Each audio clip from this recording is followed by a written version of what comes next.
views expressed on the following program are not necessarily those of WPSL. However, you're encouraged to like and share them on social media. It's time for the Sue Ellen Sanders Show. And with a guest today, here's Sue Ellen Sanders. Thank you for joining us. We're happy to have you here, and I'm pretty excited. Here we are well into the new year, and everybody's trying to do a healthy thing because that's what they do every New Year's. But this year we have some extra incentive, and at the same time we have some extra restrictions. So Pauline Foshee is with me today, and I discovered Pauline last March at the Run for the Donuts of all places to first contact a nutrition educator like Pauline. Because the Run for the Donuts, you may or may not know, was done for the Early Learning Coalition, but it took place at Kaiser University at the start and finish. And so I got to partner with Kaiser, and it was really exciting to meet some of the students and the educators from Kaiser. Pauline, who's with me today, is actually a student, and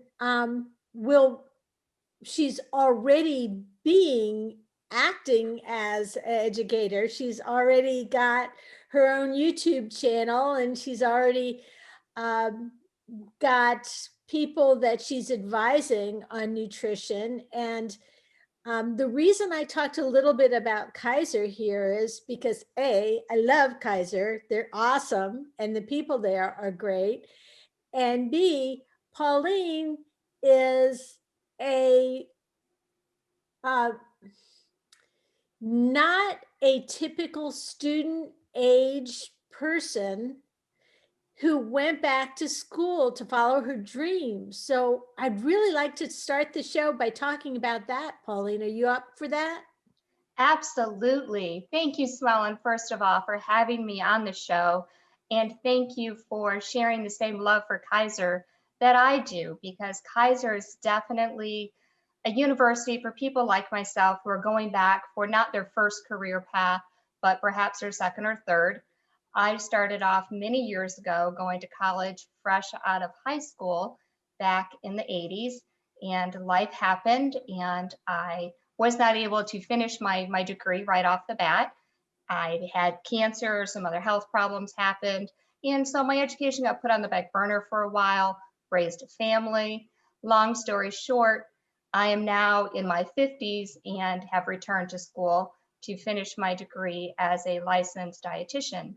I am an intern right now at Kaiser. I will be graduating in August, but it was definitely a journey, and it took me many places before I came to the point of where I am today. I was a business owner. I owned a motivational speaking company. My husband and I took our oldest son overseas, where we worked in Tanzania in the bush with our particular village and some other villages.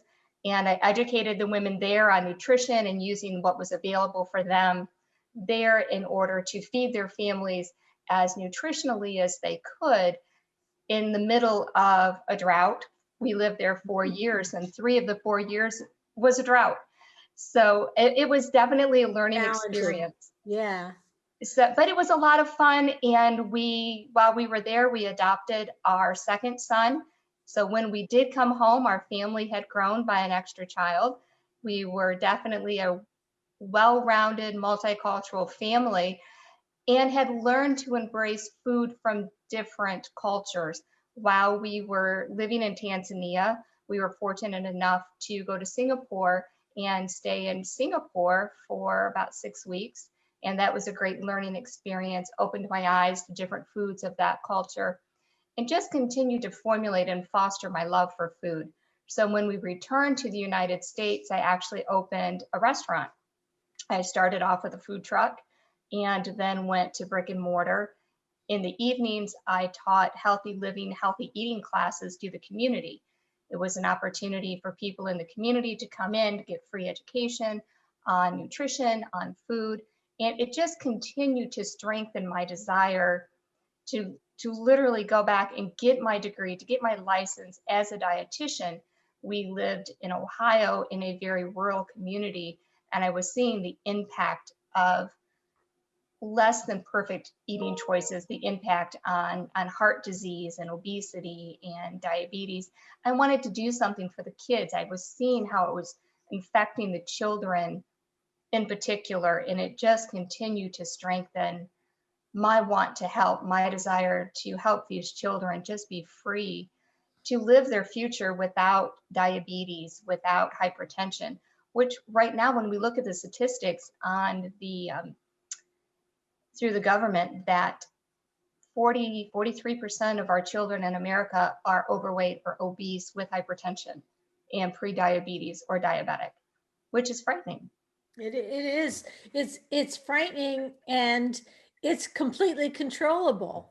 And as someone who just has spent my life talking about food, loving food,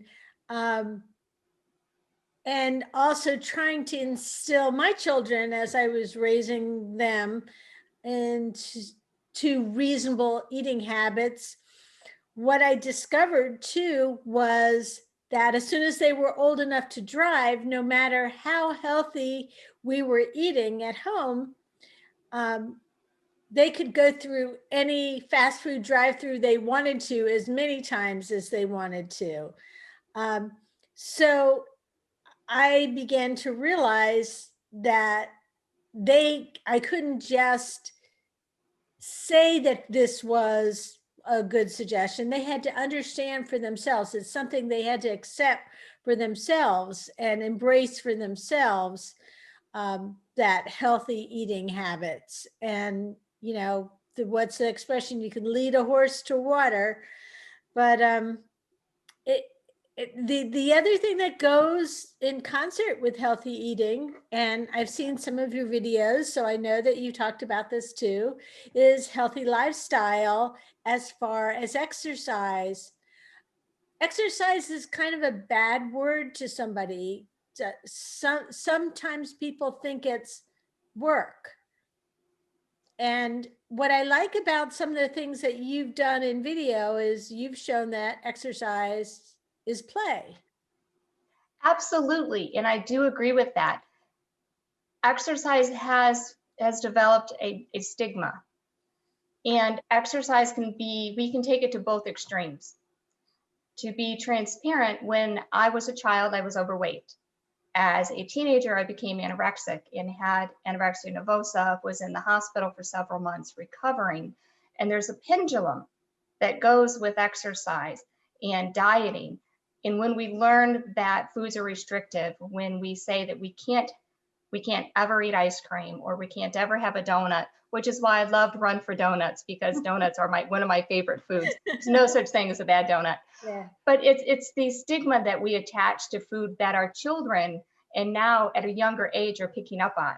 So we as educators, myself as an educator, need to teach the public, to teach my clients, that all food is allowable. It's in the quantity and in the portions that we consume it. So I do eat donuts. I love hamburgers, and pizza are my favorite foods, but I eat them in moderation. And that goes to exercise. I can either not exercise at all because of how I felt as a child in gym class, very much the one who was overweight, the Coke bottle glasses. When you think of the child in elementary school that was off in the corner, that just did not fit in, that was me. I was that person. And to be honest, I really just did not like gym class. I was very uncoordinated. So exercise to me used to bring back those memories. And then I got to the point where I developed an eating disorder. And then I would over exercise. I would exercise 2 and 3 hours a day. If I ate one potato chip, that meant 1 hour of exercise. So we can take that pendulum and it can go both ways.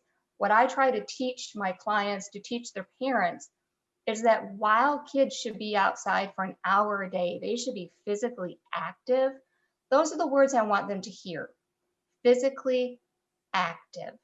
That means riding their bicycle, taking a walk, going on a nature trail, play badminton, hopscotch, jump rope, whatever it is that they find that they enjoy, that's what they need to be doing. I encourage parents to get a ball from Walmart or from Five Below for $3 and go in the backyard with their children and kick the ball around or toss the ball. It doesn't need to be a sport event where the parents drive their child to for practice 3 days a week and the weekends are consumed with going to different sporting events. That's great if that's what the child wants to do and enjoys it, but not every child has that same desire or that same comfort level. Sometimes as adults, we don't want to do a 5K. We don't want to go to the gym and be around other people exercising, but we're perfectly okay to be on a treadmill in our home. I encourage parents to have that same outlook when it comes to their children's physical activity and replace the word exercise with physical activity. I think it's easier to embrace because those words don't have that stigma attached that the word exercise does.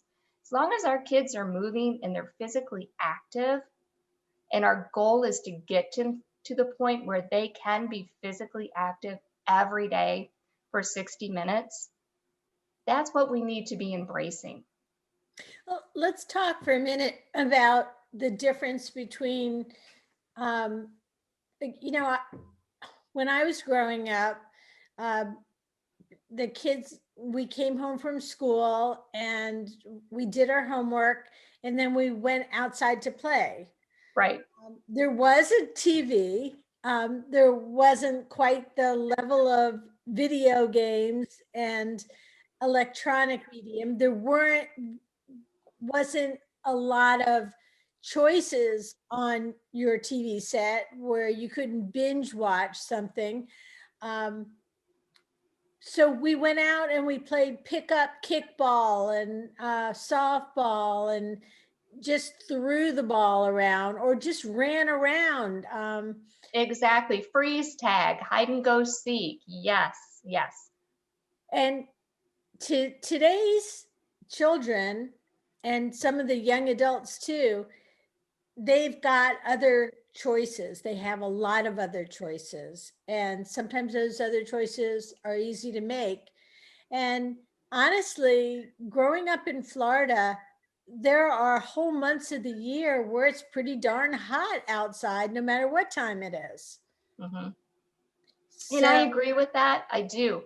And I don't have a swimming pool. And I realize that a lot of people don't. So that's not even an option for them to swim in their own pool. There are times, if we go out in the evenings when it's a little cooler, pickleball is one of my favorite things to do right now. And pickleball, that is the oddest name of any yes, game. why do they call it pickleball? Tell me. I have no idea, Sue Ellen, but it's so much fun. The ball fun. doesn't look like a pickle, does it? No, it's a green wiffle ball, but that's the end of it. But it's a lot of fun. And my husband and I play it in our driveway in the evening when it's not as hot out. We knock the ball around, we run after it. It's so much fun, and especially people's level of comfort right now of leaving their home because of COVID needs to be respected, needs to be appreciated from the educator standpoint. I need to see where my client's comfort level is, where their parents' comfort level is. But this is a wonderful opportunity for families to come together and to be in their own backyard playing kickball, running around, playing tag, throwing a frisbee, playing pickleball. There's so many opportunities for we as parents, as grandparents, to bring back the games of our childhood and to share those with this generation of youth. It's an opportunity to open a door not only for physical activity, but for creating memories that do not involve electronics. And believe it or not, when you do it for 2 weeks, anything for 2 weeks, it becomes a habit. It takes 2 weeks for anything to solidify and to become a habit. To be in the backyard. Doesn't mean once a week for 2 weeks. No, ma'am. No, that means every day, every day. And we don't have to be perfect. And that's the joy of playing games at home and physical activity at home. We're not in competition with anybody. I don't feel as if I'm in competition with the person next to me, because that's just my mom, or that's just my daughter, or my friend. And we're playing to laugh and to have a good time. So it doesn't become exercise. It doesn't become work or drudgery. It's an opportunity that I get to forget about school. I get to forget about COVID. As a parent, I can forget about work and just enjoy the gift of being with somebody I love, not think about it as reducing their pre-diabetic numbers, reducing their hypertension levels, but just an opportunity to embrace who they are in the relationship that I have with this really spectacular person who's decided to give their time to me. That's the fun of it.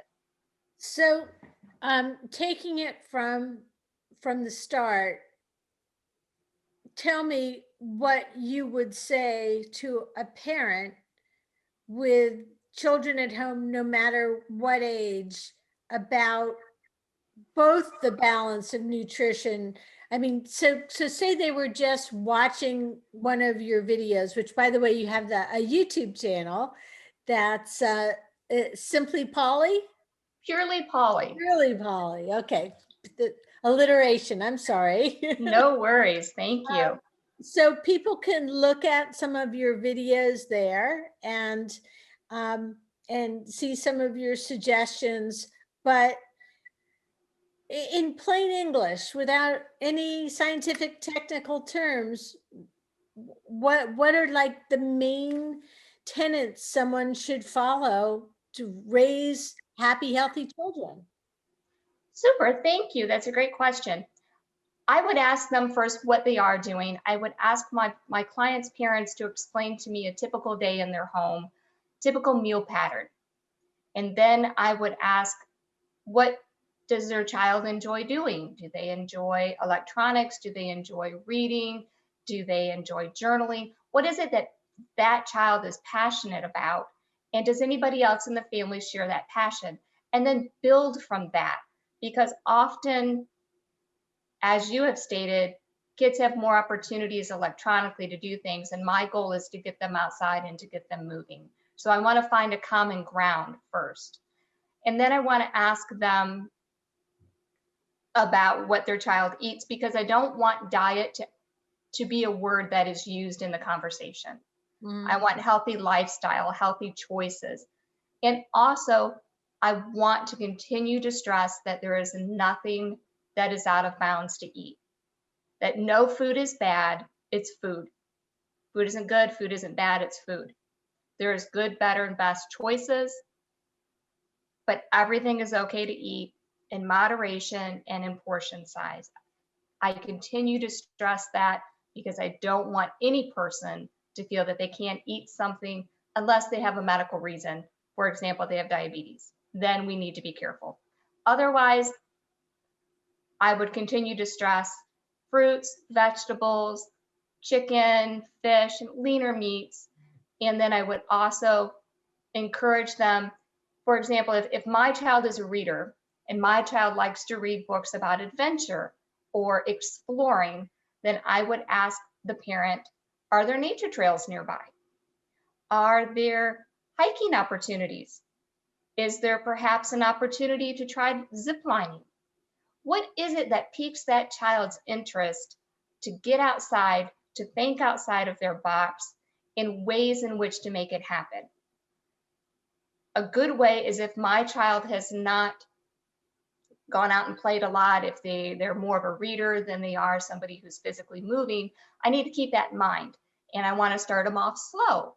maybe take a small walk, maybe 10 minutes a day, and then build up to that to where they can take an hour-long walk. The goal to be over spring break, let's go hiking. We're going to go camping for the weekend, and we're going to take a nice long hike. So to set short-term goals that the families can reach together to the end point where there's a celebration, because we want to celebrate the little steps along the way. And then when we accomplish those and we've come to the spring break moment, that camping and hiking is something that we're all going to enjoy and embrace together. So start small, make attainable goals of getting outside for 10 minutes a day, working towards the point of an hour-long walk, that we can do that every day, and then have a goal in the end of mind, which is camping and hiking for the weekend or zip lining. And then along the way, making food choices. Maybe I start off at good, and then what does better look like? Today I'm going to eat this candy bar, but I'm going to have a piece of fruit with it. Okay, that's not bad. Have a candy bar. Better would be to have a piece of fruit and maybe, I don't know, maybe half of the candy bar. And then the better choice would be to have a piece of fruit and maybe some vegetables like some carrot sticks with it, or some hummus and celery. Just learning that steps are gradual and they take a progress. It's a progression to get from one point to the other. I can't go today from point A to point C. I have to make the progress. It's a progression to get there. What if you're in a family where the children are older and they're pushing back, where it becomes more of a control situation than actually a diet situation? Absolutely. And we want to remember that when our children become teenagers, it's very normal for them to push back. It's very normal for them to want to start taking control of their life. And as a parent, I need to make sure that I have safe boundaries of that control. So it's my responsibility to have food in the house that no matter what they pick, I'm going to be okay with that choice. That the foods that is available in my home are all foods that I feel good about. So I have fresh fruit, I have vegetables, I have canned fruit frozen fruits for smoothies in the morning. I have ice cream for the moments when we all want to have maybe an ice cream party. I do have some chips in moderation. I have lots of chicken, because I know when they go out with their friends that they are going to go and have fast food. And that's okay. I'm not going to make it a battle, because when I make food a battle is when they're going to continue to push harder. Mm-hmm. When I make opportunities at home for homemade pizza and they can have their friends over and we go outside and maybe we play football in the yard or we play baseball, then I'm opening our home and I'm making it so that it's no longer a control issue, but it's a place where they want to be and that their friends feel welcome as well. How about as people and adults too go through different stages of life, pandemic or no pandemic, there's certain stages where you're more sedentary during the day, especially if you have an office job and you're sitting behind the desk. What's your advice for people like that are, even young people? You see, my daughter was a high school and college athlete who then went into a desk job, and it frustrated her, and she was so used to having that physical activity that it was hard to build that into her free time. Although she had, and then of course we had a pandemic, and now she's up in Virginia, and some days she walks her dog 2 hours a day. Absolutely. Outside, even though she's on her own, she's still getting some exercise because of the dog. But so she kind of found a way to get out there, be a little bit more active. But the typical person who They don't have as much free time as they used to have. They may or may not have the ability to do organized play, like, go out and go to races with their friends or go to a gym because it may be too crowded. So what do they do? How do they build into their lives when so much of their lives revolves around sitting on a chair behind a desk? Absolutely. That's another good question. And there's two groups of people that fall into this category. We have those who work from home, and then we have those who are in offices still, or we think of our first responders, our doctors, our nurses, our dietitians who are in the hospitals. When we're at home and we're working virtually, a stand-up desk is always a great option. We're not sitting, and that way we can be moving, put on some music, and dance around a little bit. My husband stands 10 hours a day at home. He works virtually and he has headphones on because I'm studying or I'm working with clients and I can't have any noise. And he dances around our living room. Dance is a great way that when we're in the safety of our own home, we can cut loose and we can move around. A Pilates ball, if we choose not to have a stand-up desk, sitting on a ball is another wonderful way to work our core. I recommend people getting up, walking around their home, stretching. I keep a set of small handbells or hand weights at my desk. So when I'm typing and I'm working, I switch my hands and I use my hand weights and I get those moving. There are opportunities to slowly start getting ourselves up and away from our desk. I know that it's hard, but we do need to try and pull away at noon just to clear our heads, if nothing else, and take that walk. That just 20 minutes around the block will do wonders for our afternoon flow.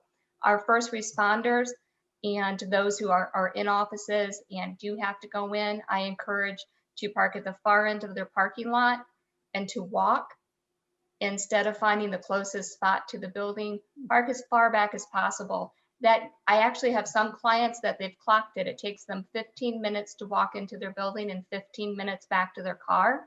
So they're getting in a 30-minute walk, even though they're getting it in two separate segments. I recommend taking the stairs and not the elevator. Perhaps I can't take the stairs from the ground floor to my office on the 5th floor. I don't have that kind of stamina yet, but I can go from the 1st floor to the 2nd floor and then take the elevator the rest of the way. You know what I discovered with the stairs? First of all, the stairs bothers my knees, even though I'm a long distance runner, or maybe because I'm a long distance runner. But I do try to take them some of the time, and I found that it changes it up entirely if you try to take the stairs and not touch the railing. Yes. So it changes it up completely. Just when you think that you've got it under control and that it's easy to zip up the stairs, try doing it without touching the railing. Absolutely. And I mentioned earlier that I am extremely uncoordinated. I try that without touching the handrail, and 9 times out of 10, I trip over a step going up. So I tend to use the handrail, but you're right. It completely changes our perspective of going up the stairs. It's more of a challenge. So are there other ways that you could kind of tweak what you're doing on a daily basis and make it more challenging like that? Absolutely. At your desk, again, no matter where you're at, you can keep hand weights. And to sit at your desk, instead of, if you don't want to use a Pilates ball, you just want to sit in the chair, work your legs underneath the desk. Do the leg kicks or leg lifts. When you're sitting, do some turns and twists so that you're working your upper torso. Make sure that you're rolling your neck and loosening up your shoulders. Sometimes we get that strain along from our neck muscles and down our shoulders, staring at the computer and typing all day, and that becomes really tense. So make sure that we just bring our shoulders up and back and make a square with them. So we're going forward, up, back, and down. And do that 5 or 6 times, and then go in reverse. Go back, up, forward, and down, and do that 5 or 6 times. And that starts to loosen those muscles up. And again, it's getting up and stepping away from the desk, even if it's just to walk to the restroom, even if you don't need to use the restroom, but it forces us to get up and to walk, maybe take a lap around the building, and then come back and sit down. It's clearing the mind as much as it is as getting the blood flowing and the circulating again. So I just keep thinking about the Pilates ball. I'm just so excited about that idea that I want to run to the store right now. How do you make sure that it's tall enough where you can reach your desk? I mean, To be honest, I haven't had anybody tell me that they can't. okay. It's big enough that it does seem to reach for most people. I haven't had a client tell me yet that they couldn't reach their desk. I've used one on a regular basis, and that's a great way to be able to do a lot of exercises while you're sitting, because you can roll on it. You can lean back, you can lean over to the side, and it really stretches the muscles on the side of your torso by leaning back and forth. I love a Pilates ball. I have a lot of fun on mine. When our oldest son was a baby, I put him on ours and I rolled him back and forth. And it was just a great exercise for him. And he still loves it. And he's 27 years old. So that would add a whole different element to your Zoom calls too, if you were like rolling back. That's a good point. It kind of would break up the monotony as well. Yes. So basically, I love the fact that you're talking about getting physical and not necessarily exercising. My kids were lucky enough to have a pool for part of the time they were growing up, and they didn't like swimming, putting their head under the water, but you could always get them out there to play some kind of dodgeball or something like that in the water, and moving around in the water is just as good or almost as good. It's wonderful, because then they love it, and it's something that makes them laugh, and they want to get back in the water, and then they want to bring their friends in. So now you're creating this whole atmosphere of physical movement and activity, and they're laughing, and your home becomes that safe zone, and your kids are building happy memories, and it all goes back to the water and to being moving in that movement. And as you've said, your knees hurt now, that because you've run for so many years that now your knees are a little painful sometimes. Water is that great way to, if we have arthritis, to help prevent the pain. And dodgeball, Marco Polo, tossing a ball back and forth, having one of the floating basketball hoops in the water, or diving for the rings in the bottom of the pool, are all wonderful, great exercise forms of getting the children out there and moving and playing. Or even the adults too, to get out there and maybe put some music on and just move around in the water. Water aerobics and water, just dancing in the water, and like you said, moving or swimming, walking laps around the inside of the pool is another wonderful thing to do. And everybody loves some form of music. So play your favorite tunes and get in the pool and just move. I've been using, actually, and I wish that they had more audiobooks when I was growing up and when my kids were younger. If it's really become more popular, especially getting them from the library. But I use books and I use TV as incentive, in that with audiobooks, the only time that I listen to them is when I'm walking or running or walking the dog. And so if I'm involved in a good book, I'm anxious to get back out there and see how it goes. And I've gotten into the habit. I'm one of those ordinary people who, when the pandemic hit, invested in a Peloton bike, because I was having issues with my knees and I wanted to do more riding. And I loved the spin classes at the gym. And, for a while there were none. So I have the Peloton now sitting in front of the TV, and about half the time I turn on the TV and watch shows that my husband refuses to watch. I watched every Christmas Hallmark movie. That's wonderful.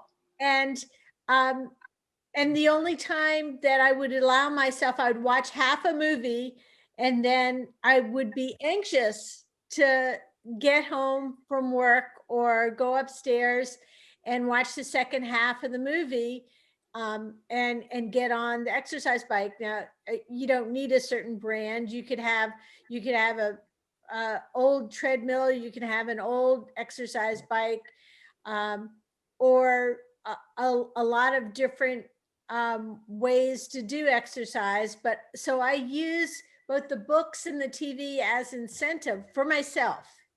And that's great. I do the same thing, Sue Ellen. I like the HGTV transformation shows.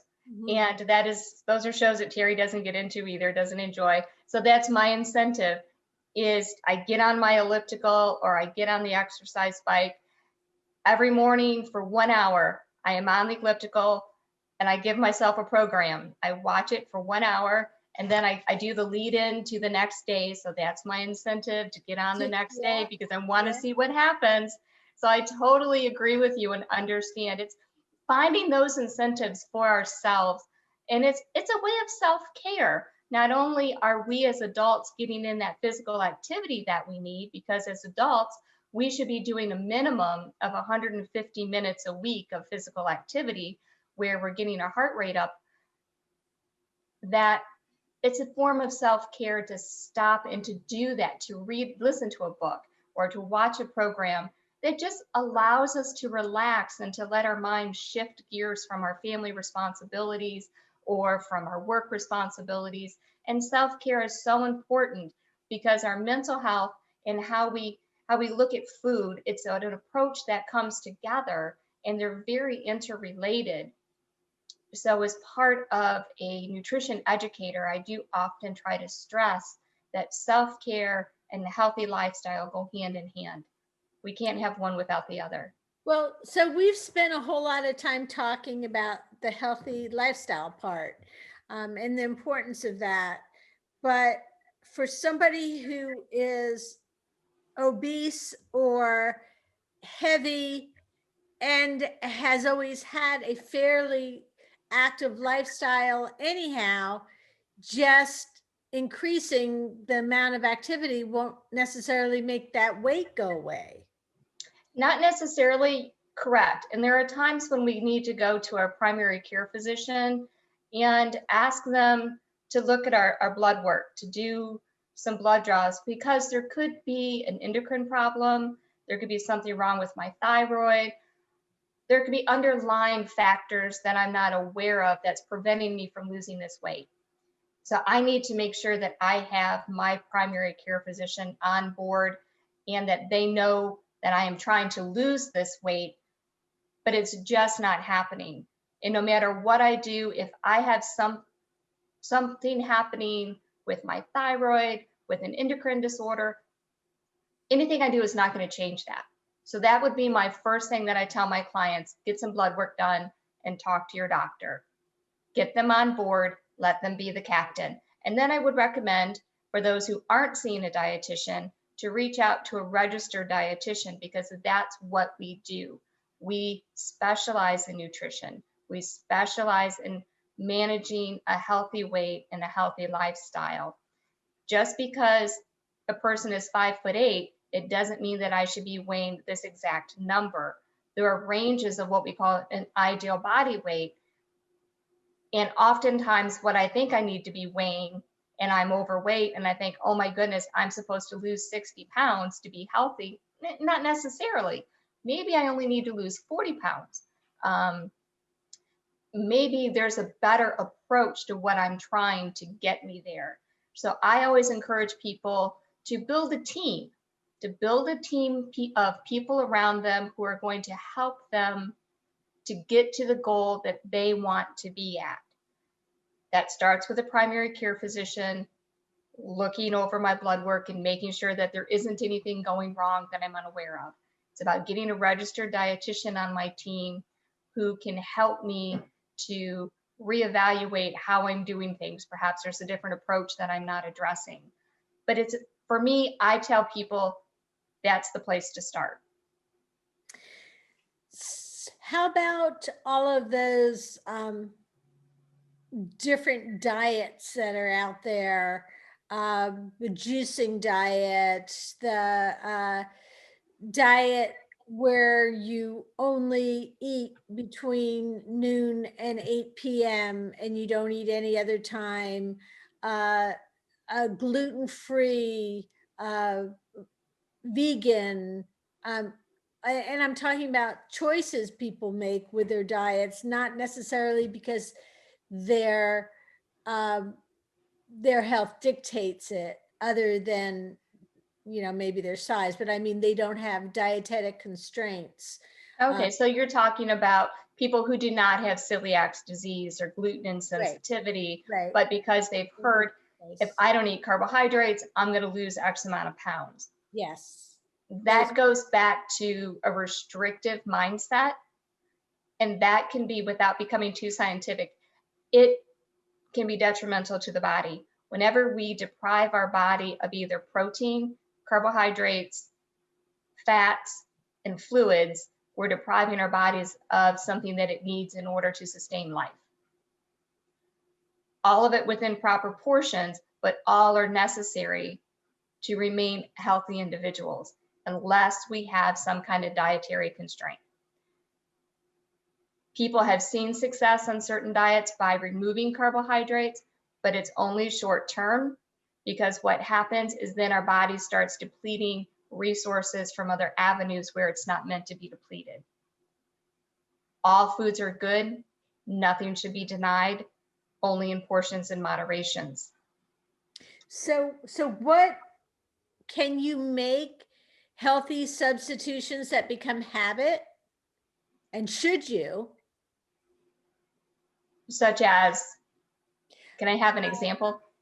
Yeah, with ice pops, those fruit pops instead of ice cream, for example. Oh, sure, absolutely. Sometimes, you know, when we look at ice cream, it's high in fat. That's what makes ice cream ice cream. It gives us the texture on our palate that we enjoy. It's the fat, but it also comes at the expense of a lot of calories. There are other forms that are less calories and less fat. Skinny Cow is one brand that has less fat. It's great ice cream, and there's nothing wrong with substituting that. Icy Pops are great when we need to stay hydrated, but we don't want the extra calories. So to have a popsicle, or to give our child a popsicle when they've come in from the heat, that's a great way to rehydrate them. One of my favorite ice cream substitutes, because I realized that what I want is the flavor and the crunchiness. Those are the things that I'm craving. And so I like the little oh, what are they called? The little circles, ices. They come in lemon and mango and strawberry. I know what you're talking about. Can't think of their name either. And I like the fruit pops that are maybe 60, 70 calories each. And they make me almost as happy as eating a bowl of ice cream. And ice cream has always been my weak link. We were talking about the exercising and not losing weight too.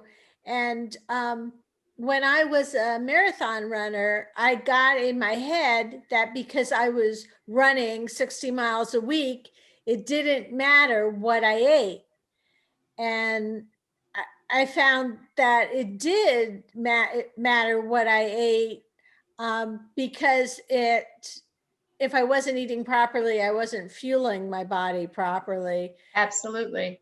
But I know people who go to the gym and then on the way back from the gym, stop to get like French fries or something like that because they feel like they earn them at the gym.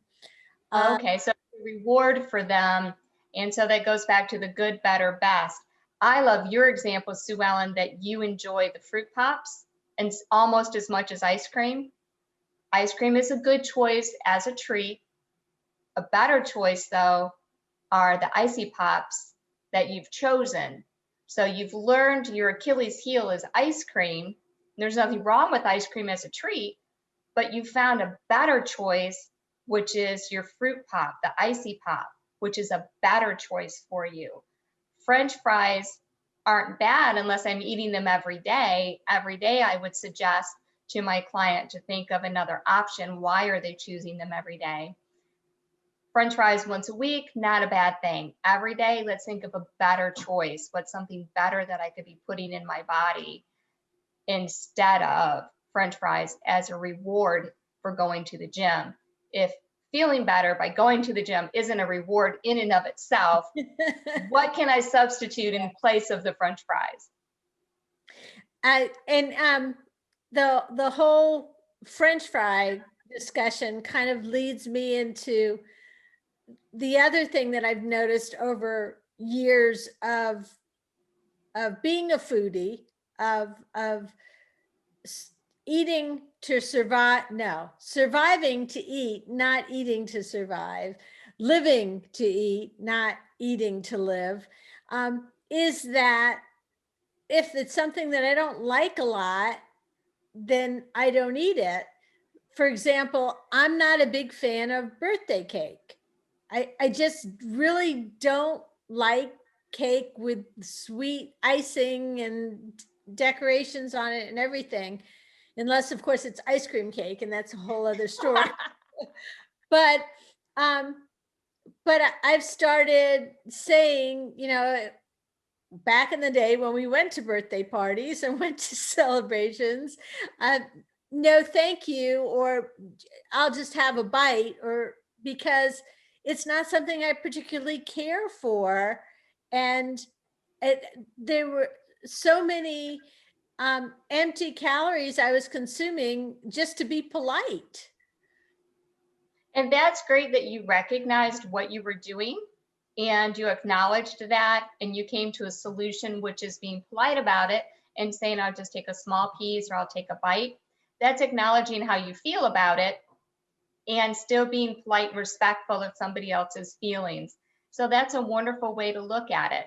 What I recommend for people who are like my husband and I, we're empty nesters, our children are grown and out of the house. Terry loves cake. I am not a fan of cake. So I make a half a cake. Instead of an entire cake, I make a smaller one for him.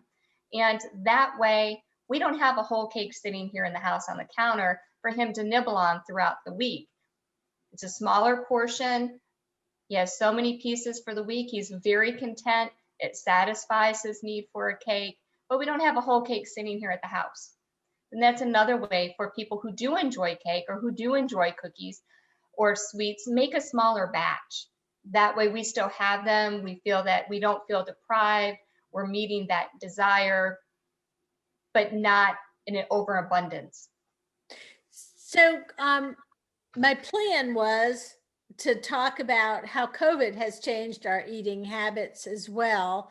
And we just have a few more minutes. So before I go into that, I just want to tell people again how they can get in touch with you. Pauline, you have the YouTube channel, Purely Paulie, and you also have a Facebook. Correct. Purely Paulie as well. So that's easy to find. Yes. And you can get free tips. You could contact Pauline. You can watch her free posted videos and get more information. So the whole thing quickly, the whole thing with pandemic food is comfort food was very much at the forefront of everybody's diet, and comfort food by definition tends to be very starchy. Yes. So In 3 minutes or less. 3 minutes or less. Comfort food, like you said, is called comfort food for a reason. It brings us a sense of joy, a sense of calming peace. But there comes a point where comfort food can become a crutch. And each individual needs to recognize when it's become that for them. When I start putting on the extra weight, I need to self-evaluate and say, okay, am I using my comfort food as a way of self-calming or self-medicating, if you will, to relieve my anxiety? And if I am, that's when I need to reevaluate and start looking at those good, better, and best choices and ask myself, am I moving around? Am I getting up and stepping away from my desk? Or maybe I should go and invest in a Pilates ball or walk around the block in the morning and then again in the evening to just decompress. I need to start reassessing, because comfort food has very much become a crutch for us as we live in this moment of pandemic. It's looking for ways to go beyond that now and to start to thrive and not just survive.